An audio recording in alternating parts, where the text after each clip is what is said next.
Andalusia. Ya, jadi insya Allah mudah-mudahan lain waktu bisa kita ziarah bareng-bareng ke Spanyol ya Bu ya. Melihat keindahan Andalusia itu, di sana itu napak tilas Islam kala itu. Allahu Akbar. Itu dakwahnya para sahabat dulu ya. Penaklukan Konstantinopel, itu macam-macam tuh dulu.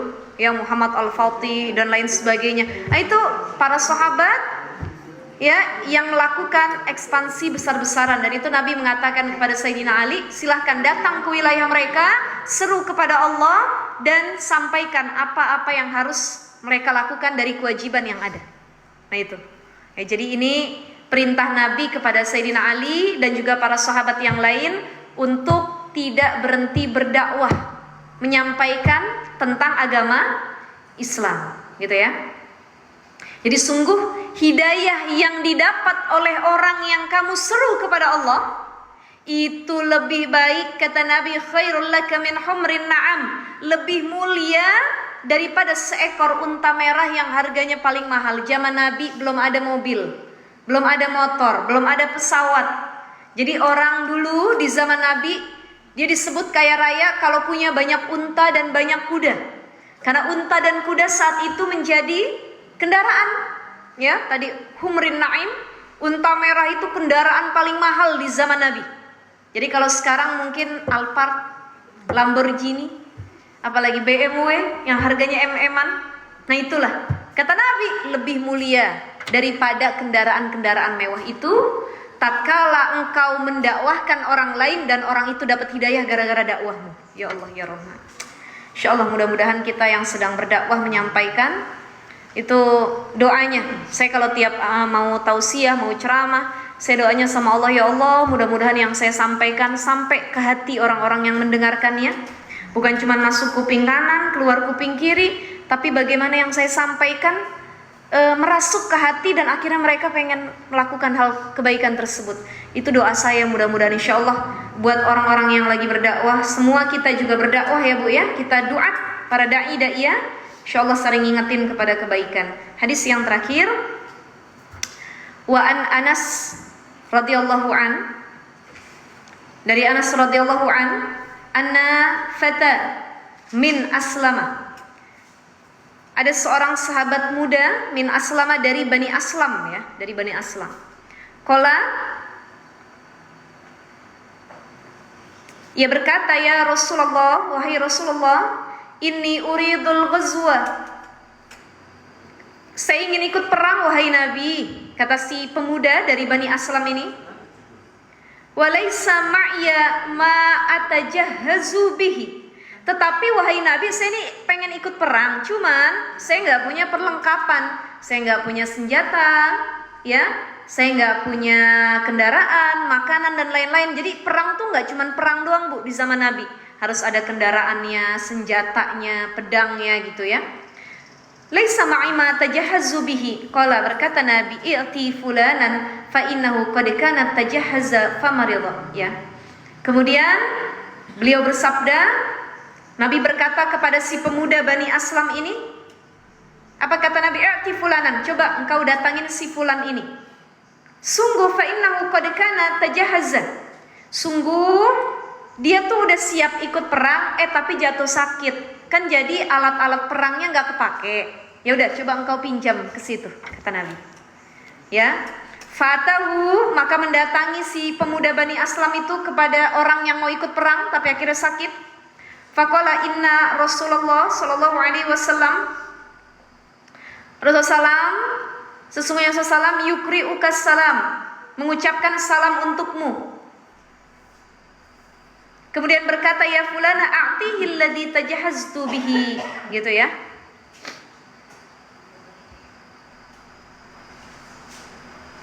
Nah, jadi si orang itu datengin orang yang sakit tadi dan mengatakan ada salam dari Rasulullah SAW, dan beliau mengatakan, berikanlah alat perangmu kepadaku. Maka si orang yang sakit itu berkata kepada istrinya, ya,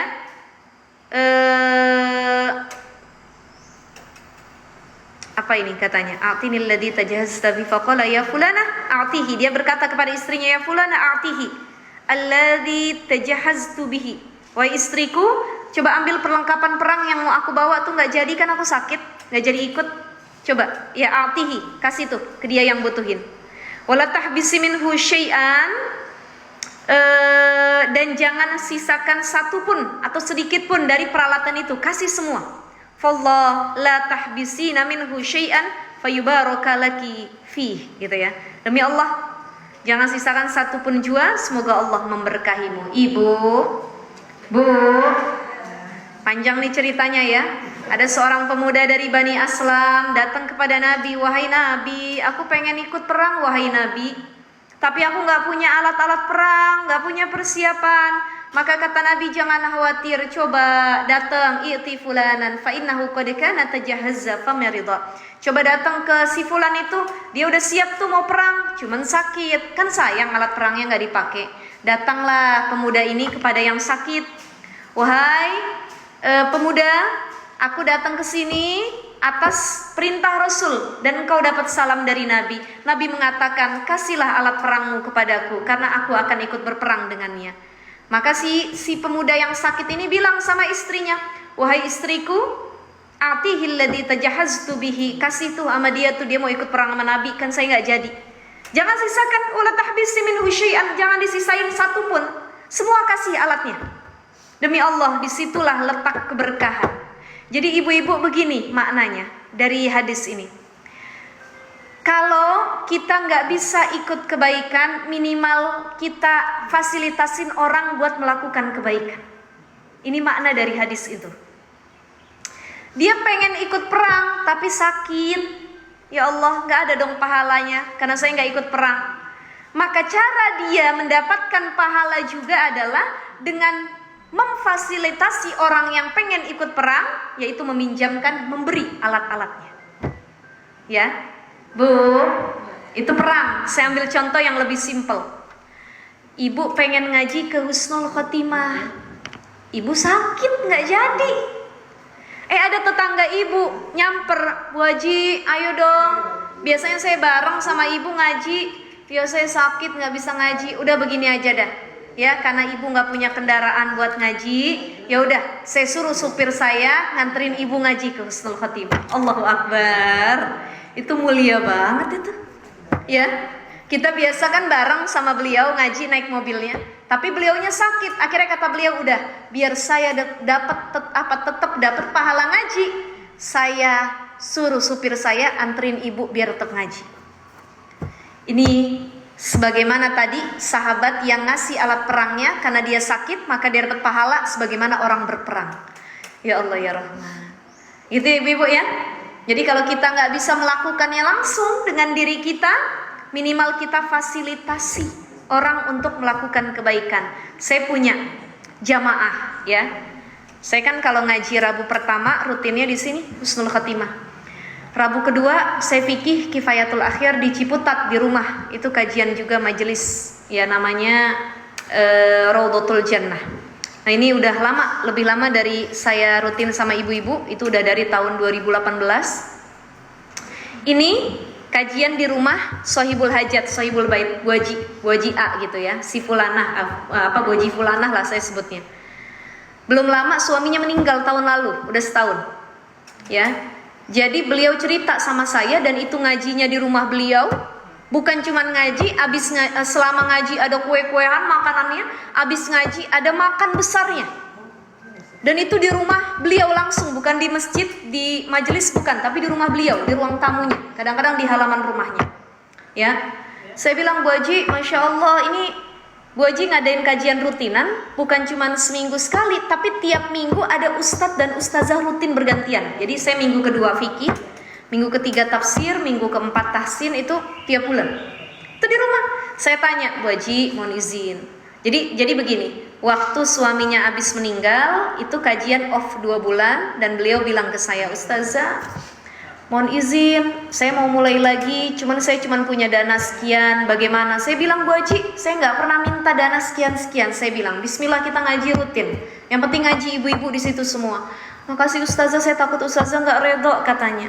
Karena saya nggak semampu sebelumnya, suami saya udah meninggal, dan donatur saya udah nggak ada katanya. Jadi saya sendiri nih.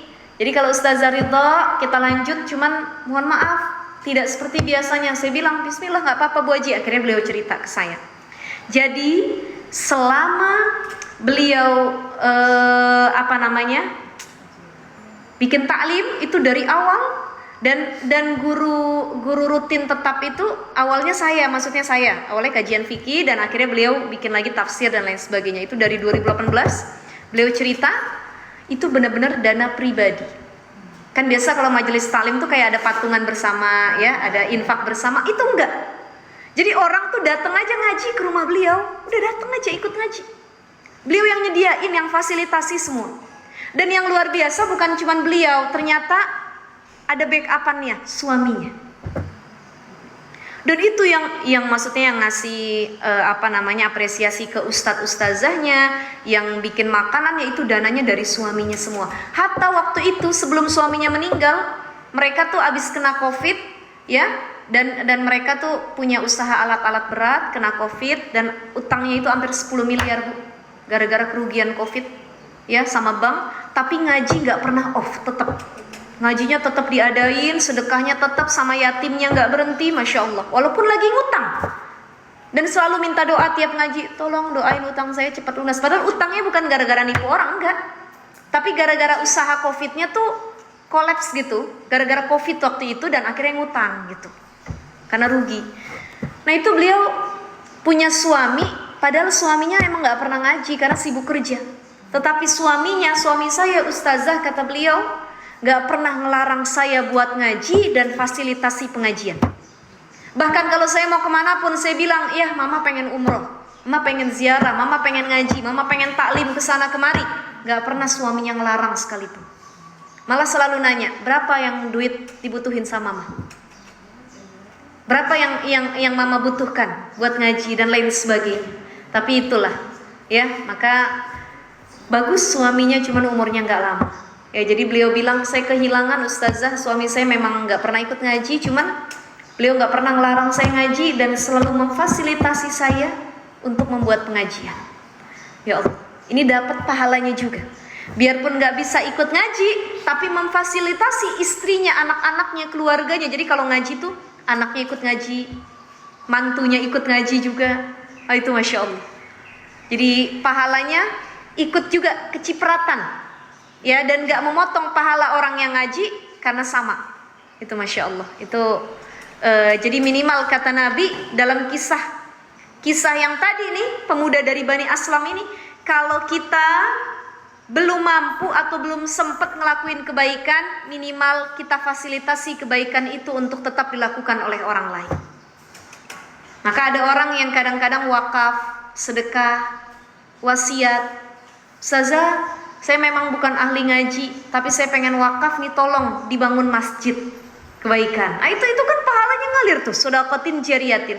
Saya tolong dibangunkan rumah Quran, rumah yatim, pesantren Quran, biar mereka yang baca Quran, anak-anak yang ketalar hafal Quran bahkan sampai 30 juz, mengalir pahalanya buat saya yang mewakafkan, mewasiatkan tanah tersebut. Nah itu kecipratan, sedaqatin jariyatin. Insyaallah ini temanya luar biasa sekali ya Bu ya. Bagaimana kita menjadi hamba yang menunjukkan kepada kebaikan, mengajak kepada petunjuk, atau mengarahkan untuk tidak kepada jalan kesesatan, dan kita juga mampu memfasilitasi kebaikan sehingga orang-orang yang memang punya giroh atau semangat untuk melakukan kebaikan bisa terus istiqomah melakukan kebaikan tersebut. Jadi saya apresiasi sebesar-besarnya buat orang-orang yang suka jadi donatur masjid, taklim, kebaikan, rumah Quran. Itu mungkin mereka merasa saya belum bisa seperti itu, tapi minimal saya mendukung kebaikan tersebut. Insya Allah ya Bu ya. Ya, insya Allah ibu-ibu sampai sini ada pertanyaan? Ya. Tadi saya nanya masalah bohong kecuali untuk 3 perkara. Apakah itu memang hanya boleh untuk itu aja? Sementara kalau dalam prakteknya hari-hari kan kita sering ya bohong-bohong kecil ya, misalnya kita bertamu terus tamunya mau nyuguhin apalah, misalnya bohong, udah makan belum? Kita nggak mau supaya tamunya misalnya repot gitu, udah gitu misalnya, padahal kan kita sebenarnya belum gitu. contohnya Itu boleh atau tidak gitu ya? Terus kemudian tadi kan Ustazah memberikan contoh kalau orang tua yang nggak secara nggak langsung tuh bohong ke anaknya gitu ya. Tapi kalau misalnya bohongnya demi kebaikan, misalnya makan permen lah misalnya, enggak emang permennya pahit misalnya supaya nggak makan. Pokoknya contohnya bohong-bohong kecil itu, apakah kalau lihat dari 3 itu nggak ada yang masuk ya? Gitu. Apakah itu boleh atau tak dosa? Nah itu, jadi begini, 3 ini sebenarnya bisa menjadi analogi buat perkara yang lain, ya. Jadi ini sebenarnya nggak cuma mentok suami istri ya, keluarga, orang tua dengan anak. Selama kebohongan itu dalam ranah kemaslahatan itu diperbolehkan. Tetapi begini, kalau kita bohong sama anak, jangan makan permen nak pahit. Ketika dia sudah besar, dia akan sadar gini, ibu saya dulu bilangnya pahit, ternyata ini manis kok. Berarti dia bohong dong. Nah, itu kan yang nggak yang sebenarnya. Maka kalau kita pengen berbohong, cari yang make sense. Kalau kata anak sekarang yang masuk akal. Maksudnya yang akhirnya dia tuh nggak menyalahkan ibunya, kok ibu sampai segitunya bohongnya. Nah coba gini, kita tetap kulil haqqo walau kana muron. Emang pahit sih kalau kita sampein, tapi itu kebenaran gitu. Nah, jangan makan permen ya. Karena ada orang yang makan permen, amandelnya dipotong. Ibu liatin video. Atau nanti batuknya sampai keluar darah. Jadi jangan makan perkara yang nyakitin tenggorokan kita. Ya, nah itu lebih real, karena itu kenyataan realita daripada permennya pahit. Padahal pas anaknya nyoba dan itu nggak ada kita, manis kok, berarti ibu saya tukang bohong. Nah itu, jadi coba sampaikan perkara yang memang benar-benar realita dan itu maslahat kebaikan, gitu. Ya, kita kan masih bisa, kita nih punya, kita masih sehat akal kita dan kita masih bisa mencari banyaknya alasan ibu, selain alasan itu yang kepada anak. Yang kedua, saat bertamu, ini juga dalam kemaslahatan. Kita pengen nggak ngerepotin tamu kita. Kita tahu mungkin yang kita datengin sebagai tamu ini adalah rumah yang mungkin orangnya kekurangan, orang miskin, ya boro-boro udah ada air putih aja alhamdulillah. Tapi karena dia baik, sampai nawarin mau makan nggak gitu, ya. Nah itu karena kita tahu bakal merepotkan dia, memberatkan, dan takutnya kita membuat dia ngutang yang gak ada, diada-adain, maka kita berbohong demi kemaslahatan boleh-boleh saja. Udah makan, udah gak apa-apa, udah alhamdulillah. Itu maslahat. Ya, itu kemaslahatan. Buktinya Nabi Ibrahim itu juga pernah berbohong dulu. Dalam hidupnya cuman 3 kali. Berbohong yang seperti apa? Dulu Nabi Ibrahim itu ngancurin berhala-berhala. Dan berhala itu ditancepin di berhala yang paling besar. Kapak itu ditancepin di berhala yang paling besar yang disisakan dan tidak dihancurkan. Ketika itu datang, ya orang-orang yang menyembah berhala termasuk ayahnya. Wah ini siapa yang ngancurin? Semua menuju kepada Ibrahim. Oh Ibrahim doang yang nggak ngikut tadi prosesi ibadah kita. Berarti Ibrahim yang ngancurin. Apa kata Nabi Ibrahim? Coba saya nggak ngancurin, coba tanya sama tuh patung yang paling besar. Kan kampaknya ada sama dia. Apa kata yang lain? Nggak mungkin itu patung bisa ngancurin yang lain. Dia kan nggak bisa ngapa-ngapain. Di situ Nabi Ibrahim lagi mendidik. Kata Nabi Ibrahim, kalau memang kapak itu, kalau memang si patung besar itu nggak bisa ngancurin yang lain dengan kapaknya, kalau gitu ngapain disembah? Nah, itu ada unsur pendidikannya di situ. Ya, jadi kemaslahatan termasuk saat istrinya Siti Sarah yaitu ingin diambil oleh Raja Mesir. Jadi kalau itu dibilang istri bakal diambil, tapi kalau dibilang adik perempuan gak akan diambil. Maka bohong Nabi Ibrahim. Ini bukan istri saya, ini adik perempuan saya. Maka sebenarnya bohong yang masuk dalam kategori kemaslahatan bukan cuma 3 tadi, itu diperbolehkan. Itu diperbolehkan.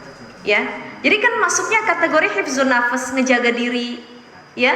Ada yang dijaga banyak tuh, hifzun nafas, hifzun nasl, jaga keturunan, jaga diri kita, jaga agama kita. Nah, bohong dalam perkara menjaga hal-hal tersebut itu diperbolehkan.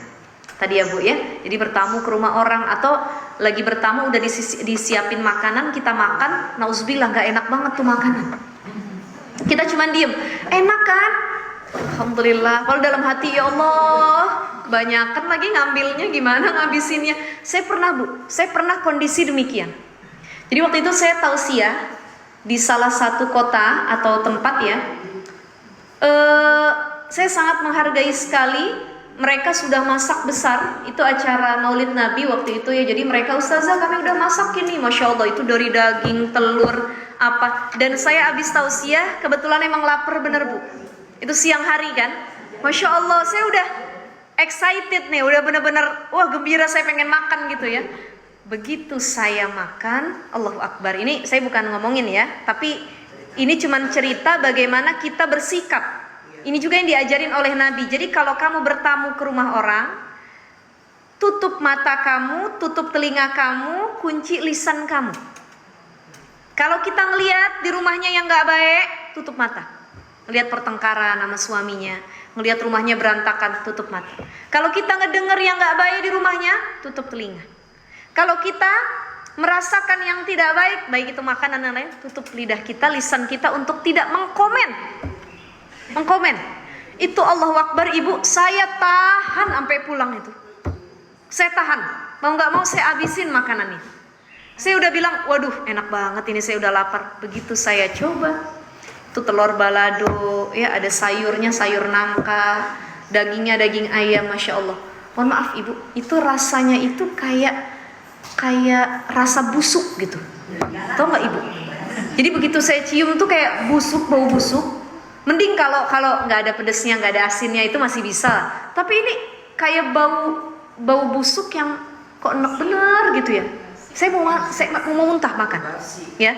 Jadi kebetulan saya makan, asisten saya makan, supir saya ikut makan, dan mereka ambilnya dikit-dikit karena saya banyak nih, saya ambil banyak kan. Saya bilang ya Allah, dalam hati saya begitu satu suapan, ya Allah ini gimana ngabisinnya.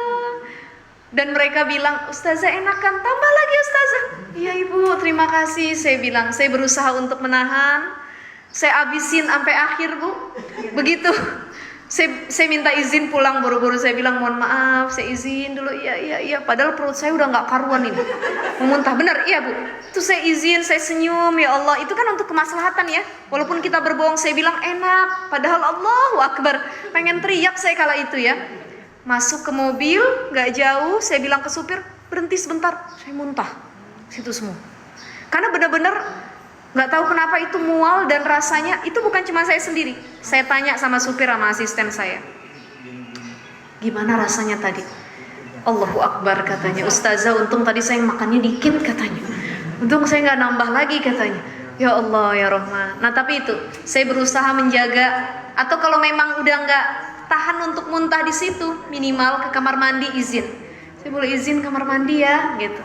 Itu demi menghargai masakan orang lain. Jadi boleh-boleh aja ya bu ya. Kalau untuk kemaslahatan daripada kemudorotan, kita berbohong untuk kemaslahatan, it's okay, nggak masalah gitu. Ada lagi ibu-ibu?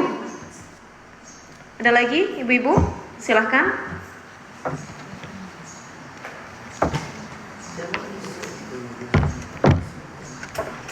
Ada pertanyaan lagi? Bismillah.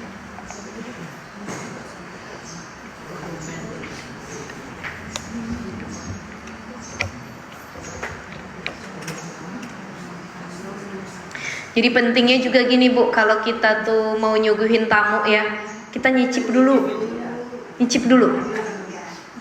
ya, nyicip dulu, karena kadang-kadang kan kita nggak enak ya kalau nanti mungkin tamunya bohong atau nggak ngomong apa-apa, cuman kita nggak tahu ekspresi dan lain sebagainya. Itu pentingnya sebelum memberikan suguhan kepada orang lain, kita cicipin basi apa enggak. Kita nawarin kue lebarannya udah 5 bulan yang lalu, tuh masih di toples meja masih ada tuh, makan kue, ayo. Ternyata kuenya udah apa tuh disebutnya, bulukan ya. Nah itu pas begitu diambil sama tamunya, ya Allah ya Rahman gitu. Atau kita nawarin, ayo ambil itu kaleng ada isinya ya, rengginang ternyata dan lain sebagainya. Nah itu perlu di tester dulu ya sebelum kita nyuguhin ke tamu, cocok atau tidak, pantas atau tidak. Dan jangan pilih-pilih. Jangan kalau tamunya yang datang pejabat, orang terpandang, kaya raya, kita kasih yang enak. Kalau orang miskin yang datang nggak punya jabatan, nggak usah dikasih apa-apa, itu mah cuma tukang itu katanya. Nah itu. Jadi Nabi itu nggak pernah beda-bedain orang lain dalam memuliakan tamu. Makanya Nabi bilang, man kana yu'minu billahi wal yaumil akhir falyukrim dhaifahu. Siapa orang yang dia ngaku beriman kepada Allah dan hari akhir, muliain tamu. Muliain di sini bukan nyampe ngutang-ngutang, enggak. Ya tadi minimal kita tes dulu masakannya, kuehnya. Ya jangan sampai nggak ada sama sekali. Ya minimal kue dah sama rengginang tadi juga udah enak gitu ya. Jangan nggak ada sama sekali. Ada tuh orang gini Bu, kalau bertamu ke rumah kita dia tuh ngarepnya dikasih makan sebenarnya. Tapi ada orang, mohon maaf, yang nggak sadar dan bakhilnya, nauzubillah. Saya kemarin baca di satu tulisan, ya, Ibu, saya baca satu tulisan. Ini beliau curhat. Jadi beliau tuh kerjanya terapis ataupun kayak home care gitu, layanan home care, terapis, pijat ya. Kadang-kadang kan mijat di rumah orang berada, ya. Kalau kata anak sekarang orang have katanya, orang punya gitu ya. Kadang-kadang kerjanya atau datang home care-nya itu di rumah orang nggak punya gitu. Dan beliau cerita pengalaman. Jadi beliau datang katanya di satu rumah kaya banget, mewah, besar, mungkin ada 3 tingkat itu rumahnya, ya. Begitu masuk, beliau bilang, wah ini rumah orang kaya nih. Biasanya kadang-kadang harga segini dikasih tip lebih gitu, udah berpikirnya gitu tuh, ya. Padahal tergantung orang juga ya. Karena nggak semua orang kaya dermawan, ada juga yang bakhil. Begitu masuk ke dalam rumah, satu keluarga lagi ngumpul nonton TV, ada kakeknya, neneknya, anaknya. Dan begitu dia salam, nggak ada yang jawab salam, nggak ada yang noleh, gitu. Yang noleh itu cuman ayah si bayi yang mau dipijat, ayah si bayi yang mau dipijat, gitu. Silahkan langsung masuk ke dalam kamar mijat bayi. Nggak ada tuh ditawarin minum kayak air putih minimal, air putih. Nggak ada ditawar minum, boro-boro dikasih kue. Padahal katanya saya lewatin ruang makan, di situ di mejanya yang roti, yang buah, yang kue semua ada. Namanya orang have Bu, ya, orang kaya ya. Jadi air pun tidak dikasih, kata dia. Nah, saya bilang katanya abis mijet bayi itu, ya Allah, astagfirullah, udahlah, saya terlalu berharap katanya. Masa air putih juga dikasih. Akhirnya besokannya mijet lagi, tapi di rumah kontrakan kecil. Mijit bayi juga. Begitu mijit, kata neneknya si bayi, ibu, ya ini nggak ada apa-apa, cuman kue katanya. Walaupun cuman beberapa biji, saya dikasih kue sama es teh, teh manis anget katanya. Abis itu selesai mijit ditanya sama si neneknya sama orang tuanya, Mbak udah makan belum? Belum sih, udah katanya. Beneran? Atau kita masak nih ya? Tapi masakannya ala kadarnya, makan dulu aja. Jadi banyak orang kaya tapi bakhil, dan banyak orang nggak punya tapi dermawan. Maka jangan bikin malu diri kita. Rumah gede, mobil mewah, ya, makanan banyak, masa air putih aja enggak, teh manis aja masa nggak bisa gitu. Ada orang yang ngontrak rumahnya tapi kok bisa dia nawarin makan. Ini jadi perhatian penting bagi kita.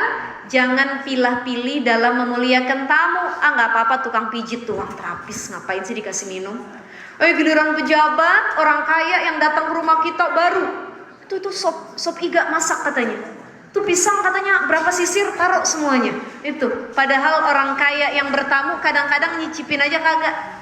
Betul nggak Bu? Nih orang yang nggak punya bertamu ke rumah kita, dia udah berharap gini, udah nanti kita terakhir ke rumah dia aja. Kenapa? Ya kan dia orang punya, kali aja dikasih makan. Ternyata nggak dikasih.